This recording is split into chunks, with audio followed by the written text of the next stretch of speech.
dire à une personne que ta parole ce soir va déclencher quelque chose dans ta vie. J'aimerais dire à une personne que ta parole ce soir va créer des choses qui n'existaient pas. Où sont les personnes comme le Moïse? Dieu dit à Moïse, Moïse, je te ferai Dieu devant Pharaon. Acha nikoneshi kula kunenda autenda wemoya. Les empreintes de Dieu vont t'accompagner. Écoutez, il est vrai, Pharaon est capable de reproduire ce que toi tu peux faire.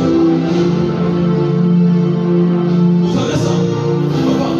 Vous savez que dans cette génération, même les magiciens sont capables de prophétiser avec les noms, avec les détails.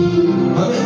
Mais ce que je sache, ce qui provient de Dieu, il y a la touche de Dieu. Amen. Moïse a jeté la verge. Elle est devenue un serpent. Les magiciens ils ont jeté leur verge. C'est devenu quoi? Un serpent. Est-ce que vous connaissez la suite?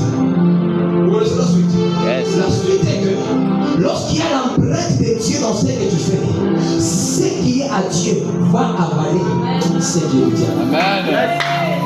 La Bible dit que les serpents de Moïse avaient avalé le serpent de Jésus. À quel courage? Ils vont venir, ce n'est pas un problème, mais ils vont trouver l'empreinte de Dieu sur nous. Amen. Et pour le dit, fais de moi le reflet de ta gloire et l'empreinte de ta présence. Quand tu es coulé ou tu es inouï, le patron du monde. Amen. Ou tu es qui ça, c'est beaucoup la présence yako na koshé la. Ou tu es qui ça, c'est beaucoup la présence yako na koshé l'église.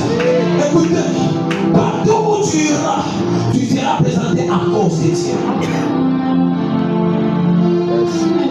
Amen.